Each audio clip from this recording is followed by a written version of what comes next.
Hello, you multiplying malt mentors, and thank you to Andreas Nijman for the malt mention, because we always have a malt mention on this channel because it's a whiskey channel.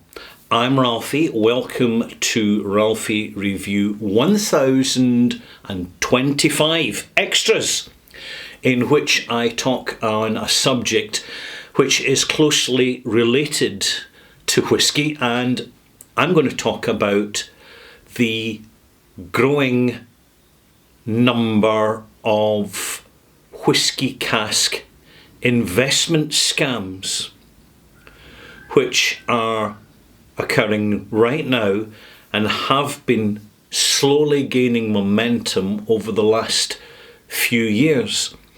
And it works this way. People who don't really know that much about whiskey but enjoy an occasional whiskey get approached by an investment company. People who walk the walk, talk the talk, look the part, and are very convincing because they're very good at what they do. And what they do is they scam people. And it's not that difficult, unfortunately.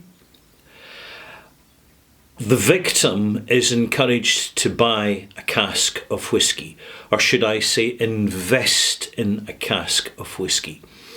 The cask of whiskey, of course, is exceptional, it's extraordinary, it's single malt, it's got this incredible future value. It's got such amazing potential because the value and the price of whiskey is just rocketing and soaring, and it's never been better than it is now. And that's the way the narrative goes.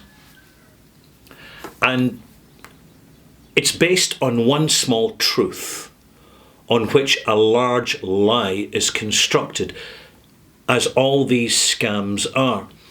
And the preposition is that what has applied in the past on a small scale will be applicable and apply in the future on a much larger scale.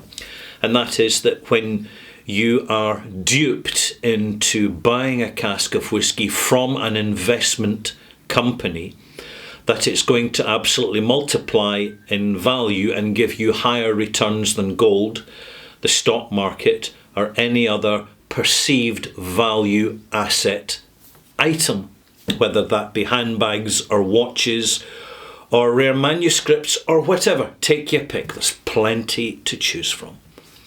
So then the scammers, what they do is they, having sold you one product and concept, they come back to you again, because once you've been hooked once, you can be hooked another dozen times. So they'll upsell you. They'll sell you membership to an exclusive whiskey club, for example. This is just an illustrative mention as to, options available. They will sell you even part of a share of another more expensive cask. They will cold call you. They will pressure you. They will put time limits and things. These are all classic telltale signs of scamology and the fact that you're being scammed. And it's really unfortunate that the Scotch whisky industry is clearly not being seen to be advising members of the public in any way as to the risk of this scam. And what confuses it further is the fact that there are actually a few honourable players who are trying to run a legitimate business and do the right thing. However, if I was in their shoes, I would be moving on to another business model, like an independent bottler or something similar.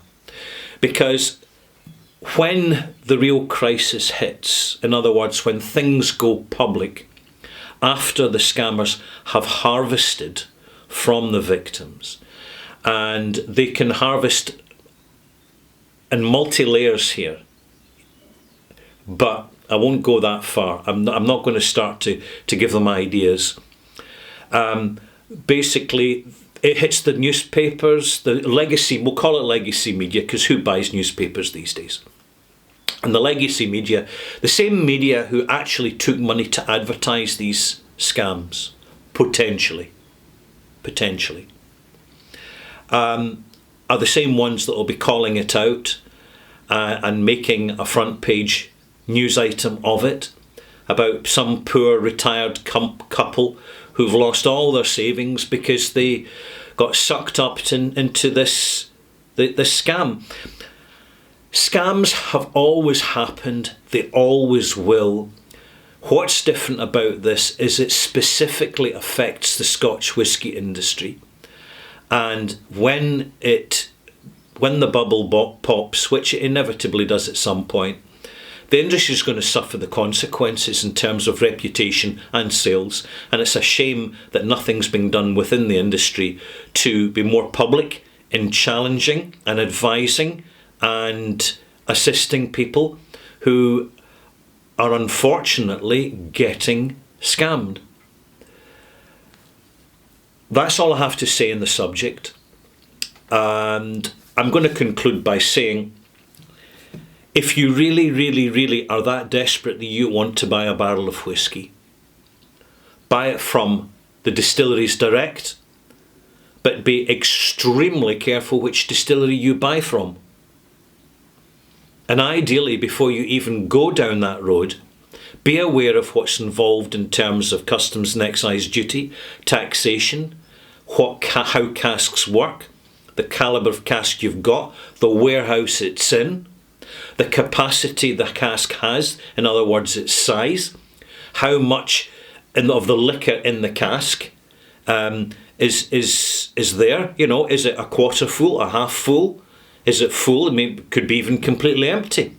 Some casks, through leakages, empty over time.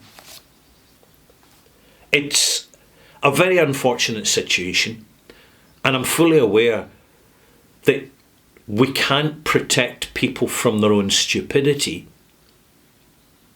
And this is why scammers always succeed. Because frankly, there's an awful lot of thick people out there that are super easy to scam. And I know that sounds controversial, but I'm just telling it as it is. Don't be one of the stupid people. Be very, very careful. A fool, as the saying goes, a fool and the money soon go separate ways. You've got to understand that. And I wish you well. Now, I have left a link in the description box down below in this video to another video which I recommend that you watch to get a bigger perspective on whisky scams and the fact that they are not a figment of people's imagination. Far from it. They are very, very real and increasingly dangerous. Thank you for watching. Pop back again if you're interested in whisky, because I've got plenty of other content on my channel for you to watch.